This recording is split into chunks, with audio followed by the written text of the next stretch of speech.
Welcome to the podcast, Pej. I'm so glad we can make this work. Thank you for having me. Yeah, of course. Take my glasses off. Of course. So this is our recovery podcast. This is episode number 9. Awesome. We're here with Pej. Pej is an interventionist and works in the recovery landscape.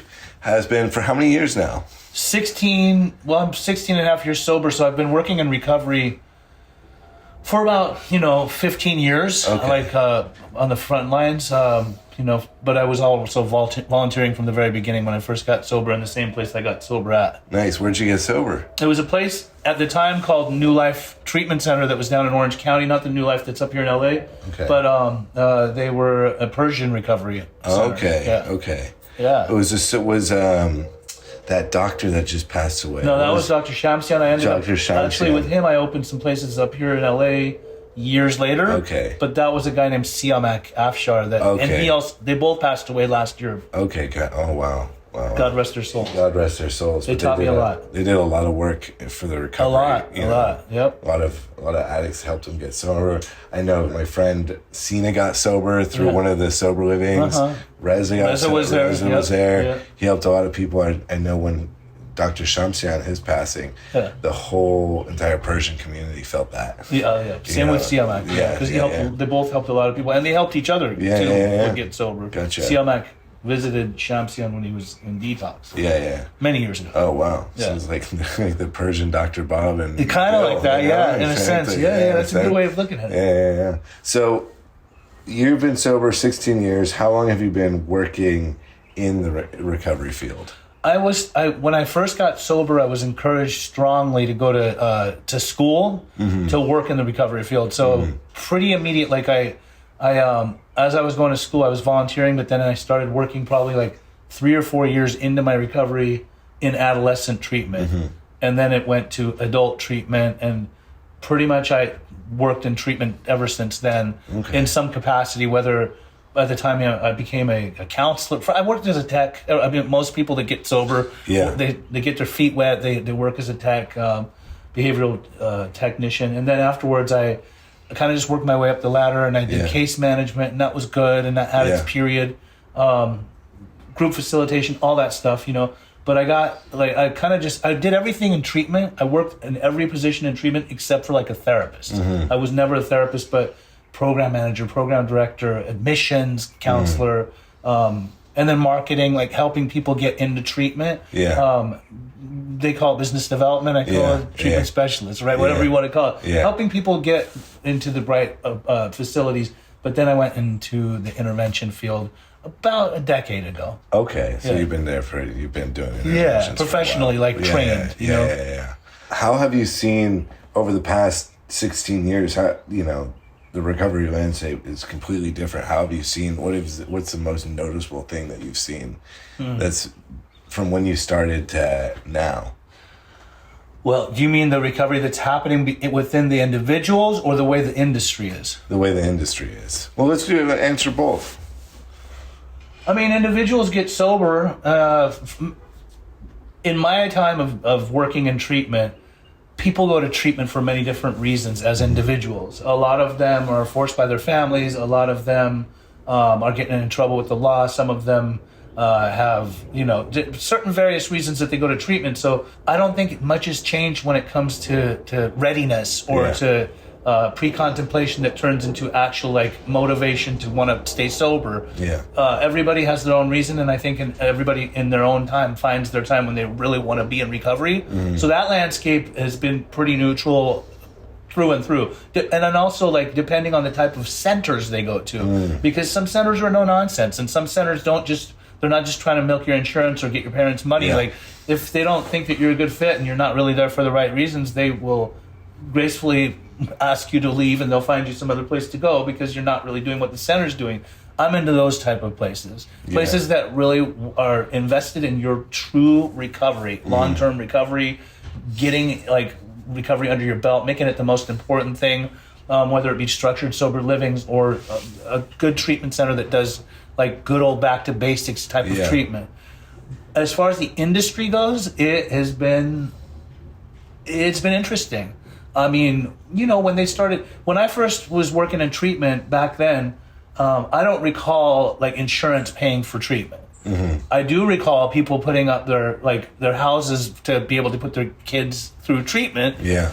And then you'd get these kids that come from a lot of money, so their parents would pay tens of thousands of dollars to put their kids in treatment a lot. And they would go to lots of treatment. So in a sense, they were treatment hoppers then, right? But the industry changed when, and you've probably seen the movie Body Brokers. I actually had the guy on my podcast, John Schwab, that directed it. He was brokered, and he made this movie about it. He explains it really well in that motion picture, like the way it all happened. When insurance started paying for treatment, it was interesting to see, and it came as no surprise. It was interesting to see how people started human trafficking and body brokering and putting people into various centers for personal gain, for financial gain. They developed relationships with decision makers, sometimes owners, sometimes treatment center officials for certain places, and they were getting paid fat money, and they were also enticing the client with money, sometimes with drugs, with food, with many different things, and kind of just keeping a needle on them, like, okay, go here for 20 days, stay in touch with me. If you don't like it, we'll put you in the next place. And then, obviously, sometimes if they wanted to get you at the original level of care, which would be detox, they would meet you at your hotel once they plucked you out of there and get you high. So that's that's the industry, in a sense, became that way for a while. Kind of still is in some areas. There are still people doing shady practices. The FBI got involved. I personally had interactions with law enforcement when it came to putting a microscope on individuals or places that really weren't doing this for the right reasons, because I want to walk a straight line. And when it comes to treatment, I want to make sure people are getting their lives back. And I think those types of behaviors and practices put people's lives at risk. Yes. 100%. Yeah, so there's the industry. I mean, but not to say, like, the industry is still a good industry when it's good people that are in it for the right reasons, truly trying to help people gain, the recovery that we all deserve to have. Yeah, I mean, listen, we every industry is going to have a shadow side and a light side to it. Yeah. At least the light side of this industry is we're saving people's lives. Absolutely. We're giving people's lives back. Even if it's, 1 in every 10 people gets their life back. And that's about that's about the percentage. Statistic. Yeah. It still makes it worth it. Sure. It still makes the getting up at like 12 a.m. to answer somebody's phone calls or 2 a.m. worth it, Right. This, the sleepless nights, the stress, the emotional labor. This job is so emotionally labor intensive. It's out of this world because we form connections with the people that we're helping. Absolutely. And that's necessary when you're helping them, get sober. And it's very labor intensive. Absolutely. My one of my greatest mentors, Earl Hightower, who's actually in the 12-step world, he's my sponsor too, but he explained it perfectly years ago, and I feel it's still the same thing. When it comes to treatment doesn't keep people sober. It's basically designed to break the resistance to long-term sobriety, but it's like, it's a triage. Like, it's basically to stop the bleeding when the addict or alcoholic comes into a treatment setting. But what's going to happen, like, how much are we really invested in this person's long-term success? Like, what's going to happen after they get out of treatment? Where are they going? Obviously, you have a sober living. I have sober livings here. I'm all about, like, more success stories as opposed to relapse stories. And how does that function? Obviously, if they're not in treatment anymore, what next? And for me, I'm a major 12-step guy. I'm controversial in that sense because some people like to use other pathways of recovery, but when it comes to our homes, we don't get down like that. No. And up on my home, every one of my houses has a whiteboard where we track where they're going through the steps. I love that. Every morning we wake up here, we do a morning meditation where we read out the big book and do a daily reflections. Yeah. And, I check in with all the guys. What step are you on? Where are you at in your steps? How's your sponsor, Right. Are you going to meetings? How many meetings are you hitting? Really hammer it in, because when they leave their treatment center, their IOP or wherever, or even the sober living, the fellowship they establish in the meetings, that's not going to leave. Right. You know, that's going to stay with you wherever, you know, and you could always tap in that fellowship wherever in the world you go through 12-step programs. Yeah. You know, I've been to meetings all over the world, Japan, London, France, Barcelona, Mexico City, and I've been able to tap into a community there that understands alcoholism and addiction and Absolutely. understands, you know, the mental disease and the mental obsession with it. And it very well said. Evidence-based shows that the 12-step world has expanded and grown. The altruistic movement has grown vastly, much more. Show me anything else, and I will endorse it. But like, if I go to South Carolina, let's say I'm a guy from South Carolina that goes like to treatment in California, and there's a lot of AA and all that, but I don't want to do AA. Yeah. I want to do smart recovery. Yeah. And I go back to South Carolina to my respective little small town of like 600 people. Yeah. Where's the meetings? Where's the smart recovery? I promise you there'll be some kind of 12-step meetings, like within 20 to 100 miles if I have to drive to it. 100%. So, I mean, 100%. it's just worked for a lot of years, and it's all over. And we need that. We need the fellowship. Yeah. So tell me a little bit about your story. What brought you to your knees? How'd you get into addiction, or how did you get into recovery? I got into recovery because I had a lot of trauma that happened to me when I was 17 based off of a car accident where I was driving and somebody died when I crashed into them. I was locked up a lot, jails, institutions, near-death experiences, just major trauma, a lot of trauma within the home.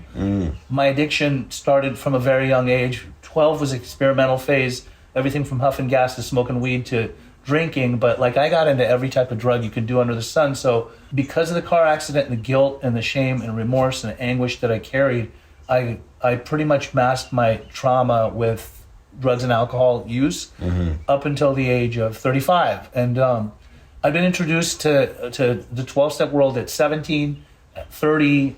Anytime I got in trouble with the law and it was required for me to go to 12-step meetings, I was very turned off to that for a long time in my life. What brought me to my knees was at the age of 35, I was a homeless man living out of my car. I pretty much lost the trust of everyone from my mother to my family to even my dealer, right? Like nobody wanted to deal with me.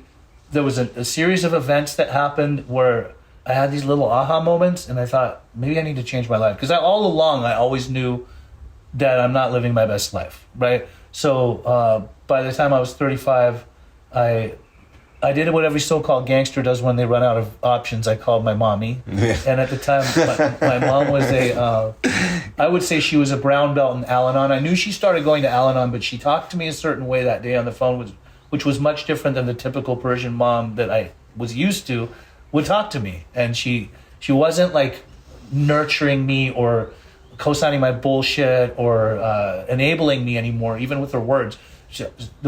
So I said, I'll do whatever it takes. She gave me a phone number. I called the phone number, and it took me to that Persian Recovery Center. I had met that guy before, 5 years before, when I wasn't ready to get sober. He had a sober living in Huntington Beach at the time, wanted nothing to do with him. I tried Plan B. I didn't stay sober after that either.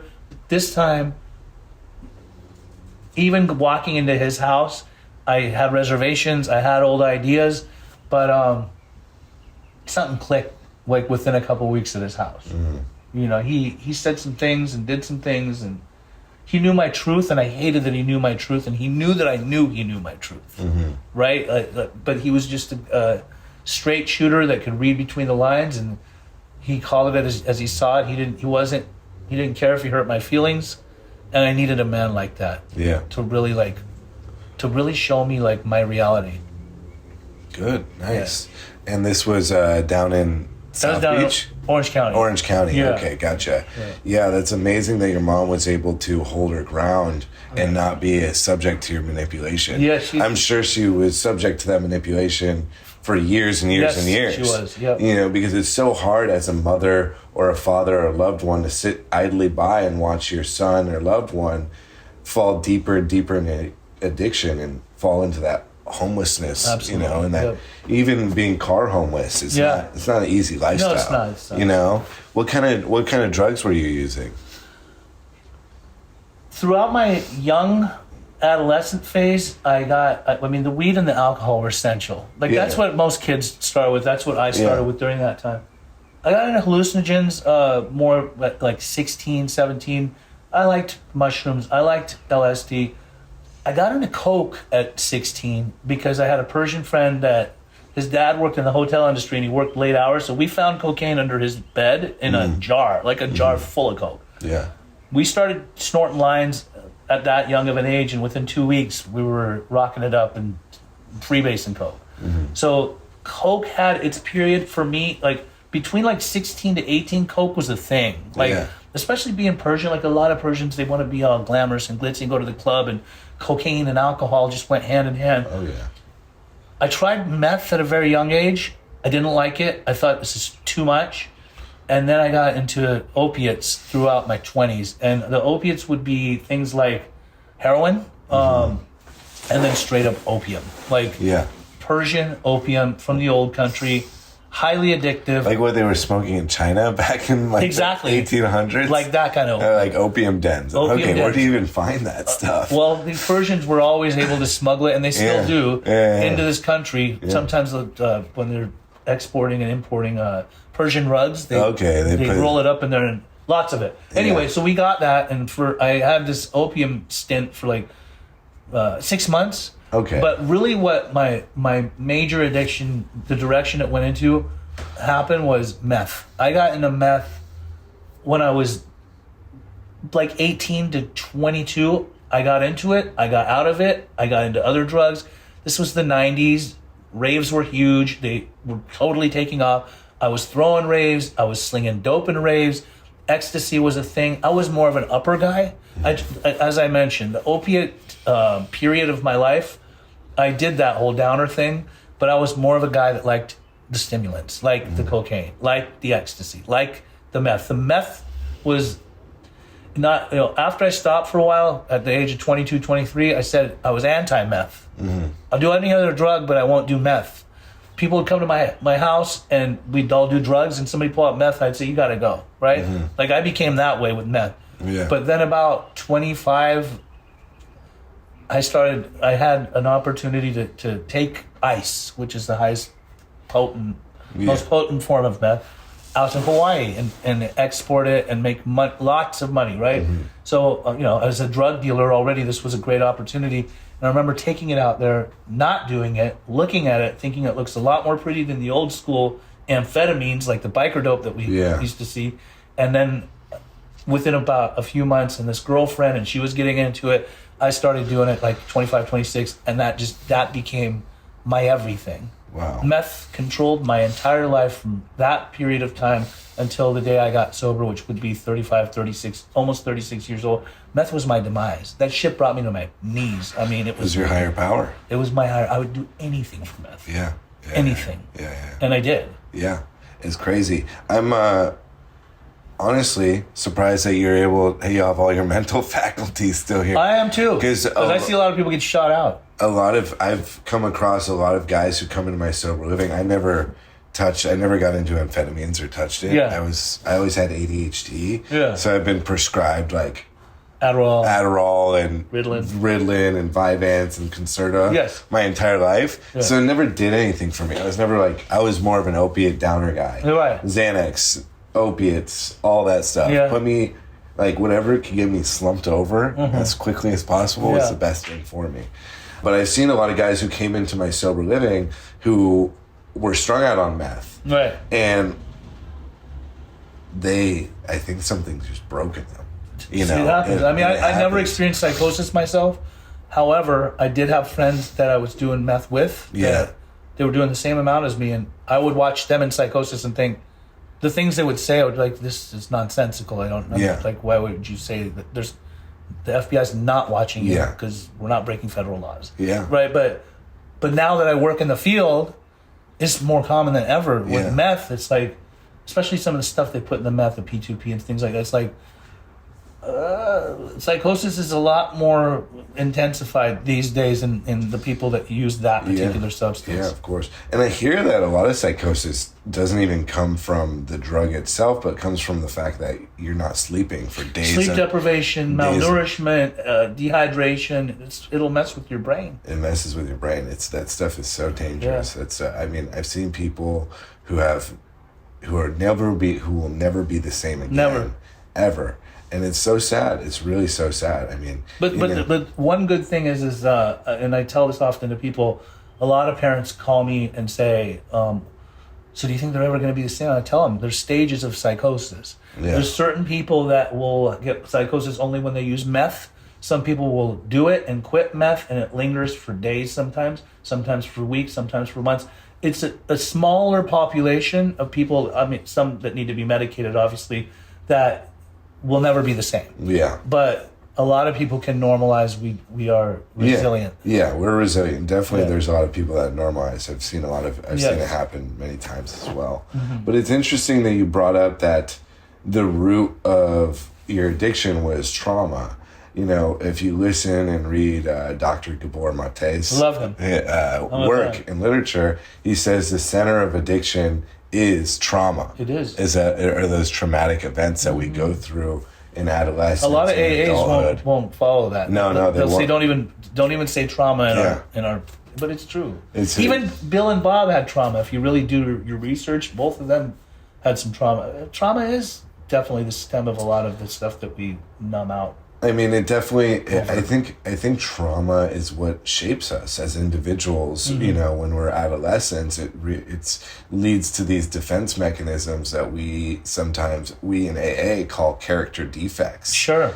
And we use these character defects as a result of these trauma to get through life, to protect us, right? To make sure those traumatic events don't ever happen to us again. As a child, I underwent abuse, physical abuse. Right, same. Well, that's trauma. Yeah, which is actual trauma. That's trauma. I don't like talking about it, but it's trauma, and how that manifested for me as an adult was I would lie a lot. Right. And I would people please a lot because I never wanted to be subjected to that physical abuse again. Right. And I didn't know that's how it manifested in me. But that's how that character defect manifested in me because I was afraid of being physically abused. How can I make sure I wasn't physically abused? I'll lie and say whatever the hell they want to hear so they don't bother me or touch me. That's right. You know? I understand. And it took a lot of work to understand that point. Work that I did in the 12 steps. Yeah. Work that I did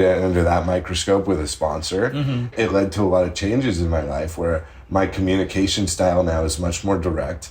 I've relinquished that fear, and it has allowed me to live a happier life with more genuine relationships, where I'm not feeling used at the end of the day. I don't feel like I'm not speaking my truth at the end of the day. Right. Because I'm afraid of something, which is, that's the emotional side of 12-step, and that's the emotional side of, like, recovery, right. Which is a lot of people don't even get to that point. No, they don't. They don't even understand. That's why even Bill, like many years later, talked about emotional sobriety because he was going through lots of depression. Yeah, I mean, most people don't even understand that, like, getting sober is just the tip of the iceberg, There's so much work to be done. There's so much work. It's ongoing. Yeah. Every single day. Every single day. I try and make myself a little better than who I was yesterday. I love that. And I don't compare myself to others. I compare to myself to who I was the day before or the week before. Right. And it's like that saying in the Big Book, or that little analogy of the farmer whose whole entire house is blown away by a hurricane. Yeah. And he comes up and he's like, "Oh, look, Ma, isn't it nice the wind stopped blowing?" It's like his whole house is destroyed. Right. But he still has all this work to be done. Tons of work. Yes, the hurricane that was your drug addiction and physical drug addiction has been removed, but there's all this work rebuilding to be done, the house to be rebuilt, so you could maintain that physical sobriety and just become a better person. You know, and that's what a lot of people don't understand, that's what the point of the 12 steps is. Yep. You know, but I like that you brought up trauma, because, you know, a lot of people deal with trauma and they don't understand that how it affects them in such a way, you know? I mean, trauma comes in so many different forms. Some of us have physical abuse, there's sexual abuse, there's, you know, everything from molestation to rape.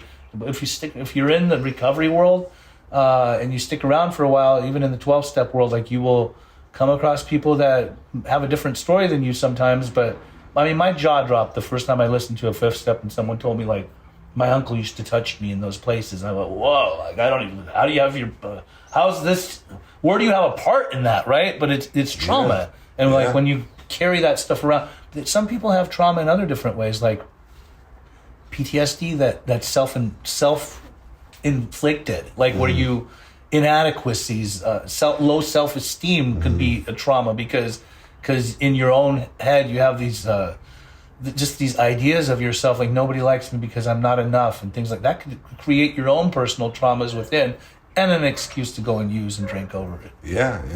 Oh, 100%. Yeah. You know, for me, myself, I didn't go through like an IOP or a PHP or sober living. Yeah. I got sober on the 12 steps. I was introduced to the 12 steps through a DUI when I was 18. I didn't get sober then. I had to keep using for another 4 or 5 years.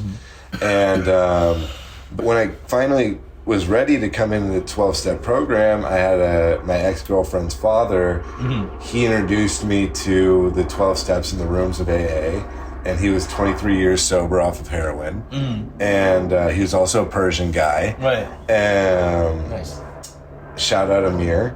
He's a great guy. He just told me go to this men's meeting, and I went to a men's meeting. It was an hour and a half. But I saw these guys who were dealing with life on life's terms, had responsibilities of a home, a car, a career, family to take care of, kids to take care of, and they were walking through life so gracefully and with such ease. You know, I needed to get high just so I could go eat, or just so I could go to the grocery store, or just so I could, you know, go to school and function.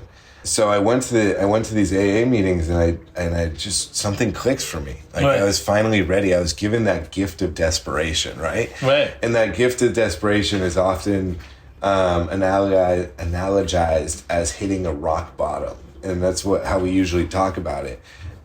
And many people will have different variations of rock bottom. Some people, it will be car homelessness. Yeah. Some people, it will be, you know, I lost my job. You know, it's just different wherever that emotional bottom is for you. However, rock bottom is wherever you want to, is whenever you stop digging. And so it's just, for me, I hit that rock bottom, and I was just needed to stop. And it just clicked for me when I came into the rooms. Right. I wasn't open to all the ideas at first. I didn't even understand everything. And luckily for me, I had a really good sponsor who broke it down for me, you know? So your rock bottom was being homeless in your car. Kind of, like, when I was a newcomer in this recovery, which is the only real recovery, I started listening, and I'd hear in meetings, they would say, every rock bottom has a trap door, right? Like, I've never heard that one before. Think about it, like, if I went to jail and I'm sitting in jail for a few months waiting to get out, that should be seen as a rock bottom. Yeah. Or homelessness, or job loss, or relationship loss. Like, these are things that can put me in the position of, like, oh my God, I got to change my life, right? But why is it that every time I would get saved by an attorney or a situation or whatever, I would then go back to using again or drinking? So my rock bottom, I think, was more spiritual. It was this soul sickness that was within, that I felt within my first few weeks of being in that recovery home, in that treatment center. I just thought, what the hell am I doing with my life? Because I thought that often. If I sat in juvie, in jail, in institutions, the thought would often cross my mind, what has become of my life? Why am I here? Like what, this time in rehab, after lying through my teeth and getting called out for it, I just thought, like, what am I doing with my life? Like, what? I'm here and I'm still a bullshit artist, still lying. And I think that through that process, my bottom kind of just originated within my soul, within my spirit, where I thought, enough. Like, what are you doing? Like, when are you going to actually seek what's best for you? It seems that God has placed the right people in your path to show you the right way.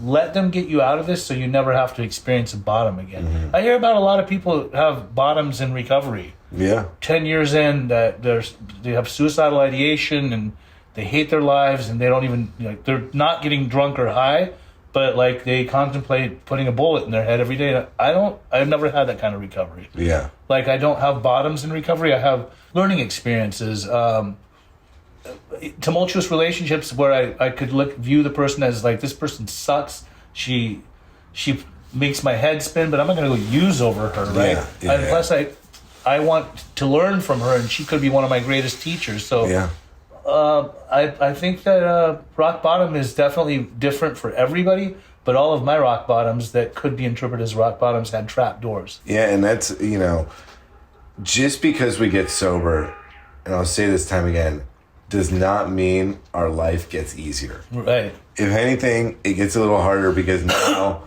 we've completely taken away drugs and alcohol as a solution. Yeah. Now we actually have to deal with life on life's terms. Right.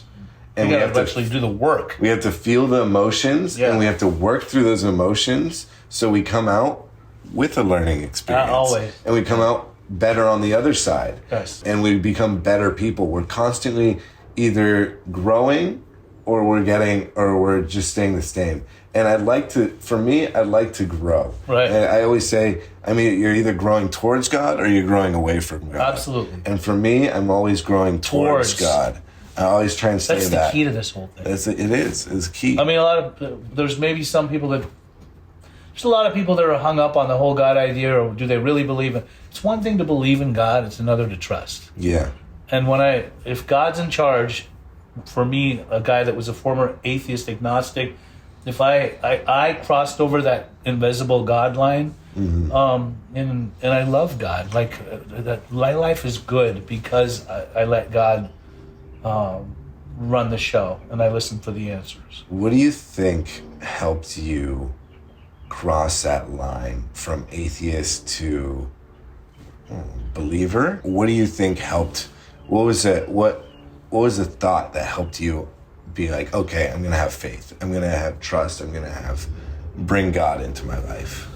Well, I think I was a fraud when it came to claiming I was an atheist agnostic. Atheism was like something that was short-lived when I was in juvie, because I thought in the back of my head, what if there really is a God and I'm a hardline atheist and I'm acting like I don't believe?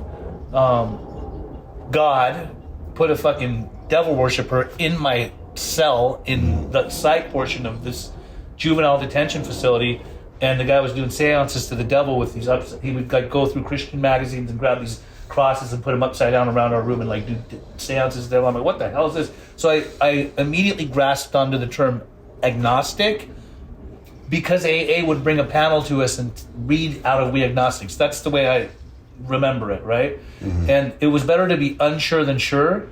But I lived a lifestyle to where I thought I might as well just say I'm agnostic and not really pay attention to this being or great figure that could be in the universe, because I don't walk a straight line. I always go back to doing crimes and doing drugs and things like that. So when I got to AA, I was really like adamant about letting people know in AA and in my recovery process in the beginning, let's not talk about God. I don't believe in God. Like, I just wanted to continue to walk around and keep my wall up and not let anyone in. What happened for me was that I sat in enough rooms and listened to enough people who I could relate to that had certain lifestyles through drugs and alcohol that they transformed and become these great individuals that talked about their relationship with their higher power and their God. Between that and then also telling my first sponsor, Amir, who I went through the big book with, who I told in the beginning, listen, just so you know, Amir, I know you're a God guy. I hear you talk about God a lot, but I'm not into this whole God thing. He said, it's okay, Pej. Nobody told you need to believe in God. He said, all that matters for us today is that I believe in God. And I'm like, okay. And when I started going through the big book, I just remember having these, when they say divine intervention, God kind of snuck his way in and said, I'm right here. You can deny me. You can act like you don't believe in me. But I've always been here for you. You know, between the feelings I had, the prayers I started saying, having a guy like Amir that was never trying to shove God down my throat, I got out of my own way. So like by week 4 of being sober, I said, I'm going to start doing this praying thing. And somebody actually encouraged me to do it on my knees. And I started doing that. Started like on day 1 and 2, I didn't feel much. Within a week or two, I started to feel this power flowing in and through me. And things happened. Like I thought, why did Siamak come in my life not once but twice? Why is this awesome individual like Amir in my life as my sponsor? Like, why did I choose him? Because of his aura, how he spoke. Why are those people in the meetings that I look up to, my friends now, that I can go to for guidance or questions answered? Why? Something put these things in my path. Because anything before recovery was shady motherfuckers in motel rooms and shit like that I didn't trust. They didn't trust me. That was living in the underbelly of the beast. That was living that lifestyle.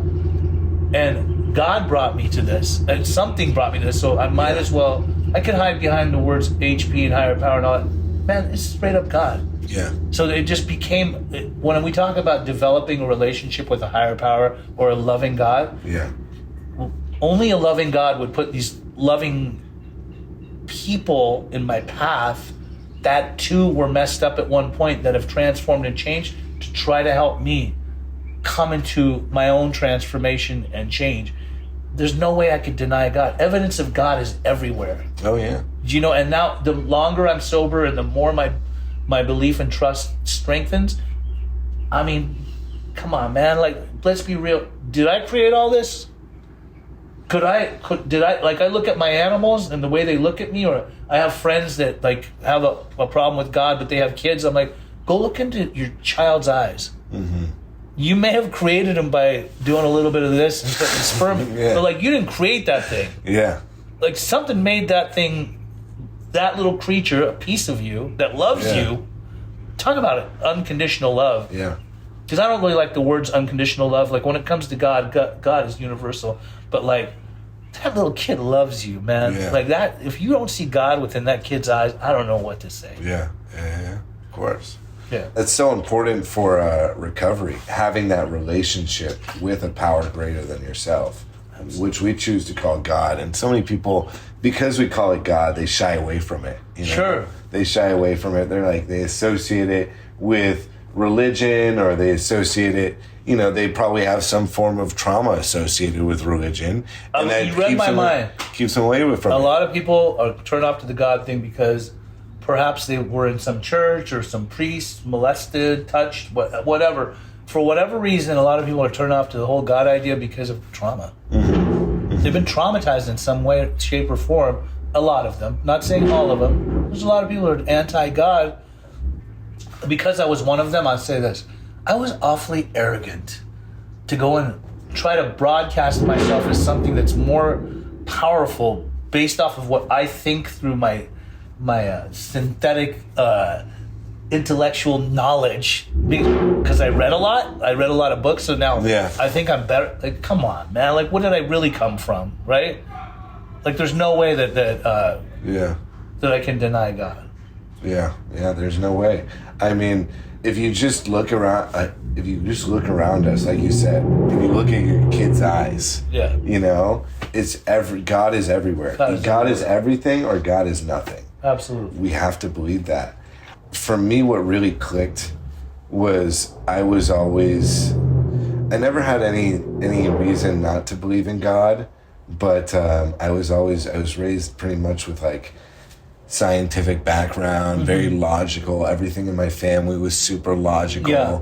I was raised, you know, going to temple and bar mitzvah, but you know, it was never pushed on, the whole God thing was never pushed on me. Right. I read the chapter to the agnostic, and I started to see, like, okay, you know, the way I've been thinking was broken. Right. And I have no idea to know what the hell created all of this. Right. There's no fucking idea. And I had to make something in my head, to me, that really made sense. A higher power, or a God to me that made sense, so I could put all my trust in it. Mm-hmm. So I could give up my will to it, because that's what I needed to do in order to maintain that long-term sobriety, is turn my will and my life over to the care of God. So I started to form a relationship with God through prayer and meditation, and kind of just think about God. How does God present himself? You know, I'm anthropomorphizing God just to make it simpler in speaking terms. Right. But how does God, you know, present himself in everyday facets of my life? Right. You know, he brings in that sponsor. He brings in that person. He introduces me to this person. He opens up this door. You know, this happens. Situation. Certain situations, Yeah. they take care of themselves. Yes. You know, often I get rejected from certain things, but Yeah. that pushes me in the right way. Which And God is trying to show you something in Yeah. that situation. Yeah, exactly. Which is God trying to It show. might feel like, wait a minute, I really wanted this to work. Yeah. But that's probably our ego or our self-will that wants what we want for Yeah. ourselves. But God is protecting us. Exactly. A rejection is God's protection, as Such a they good say. saying. You know? So, like, you know, and maybe that was my will that was trying to force it that way. But Yeah. God was saying, go this way, you know? And it's led me to have this beautiful life beyond my wildest dreams that I would never have thought of when I was drinking and using. Absolutely. You know? When I never would have thought of when I was drinking and using. And I have this amazing life, and it's all because I gave my will and my trust to God. Yes. And let him direct me. And it's always when I'm trying to push back and force my will is when I'm like the most stressed out and the most unhappy and the most in fear. And for you guys listening, this may freak you out because you guys don't believe in God and you don't understand it. But this is like, it's what we call a psychic change, right? I was once in your position where I did not believe in God. I did not have any faith. I did not have any trust. But it's over time I had this psychic change that led to this spiritual awakening that allowed me to have the life that I have today. Yep. And allowed me to maintain that long-term sobriety. And that's what I hope for, you know, everybody coming into a 12-step program or anybody getting sober. Right. You know, is that they're open to having that psychic change. Because it's necessary. It's 100% necessary. Because before, what were we doing when we were, you know, before that psychic change, the way we used to live was, you know, in our cars or lying and manipulating people to get what we wanted. Yes. Crashing our cars, going to jails, hospitals, institutions. Yeah. This was our way of thinking. This is what was smart for us. Right.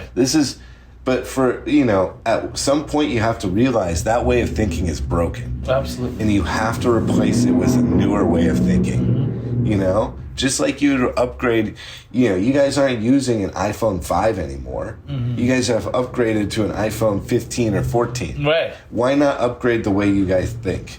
You know? Why not? Always room for advancement and spiritual development. Exactly.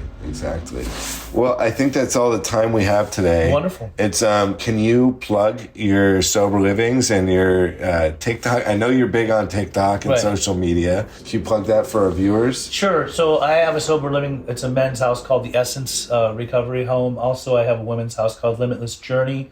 We are very 12-step based. We don't have people come in on Suboxone. Sublocade I'm okay with as long as there's a plan to get off. Sponsor, working steps, making meetings, a certain amount of meetings per week. Learning to become self-supporting, gaining life skills, and getting off the mama's nipple. As far as my the stuff that I do online in social media, I have a recovery podcast called Pejji's Recovery Corner, P-E-J-I. I'm Pej. A lot of people call me Pejji. Pejji's Recovery Corner is my podcast. It can be found in any podcast platform. I also have Pej Interventions is my YouTube channel. We do a lot of filming, solo YouTubes, a lot with guests, a lot with within the sober living and nationally. I do a lot of interventions nationally and now internationally. And my TikTok is Pej Interventions. My Instagram is Pej Interventions.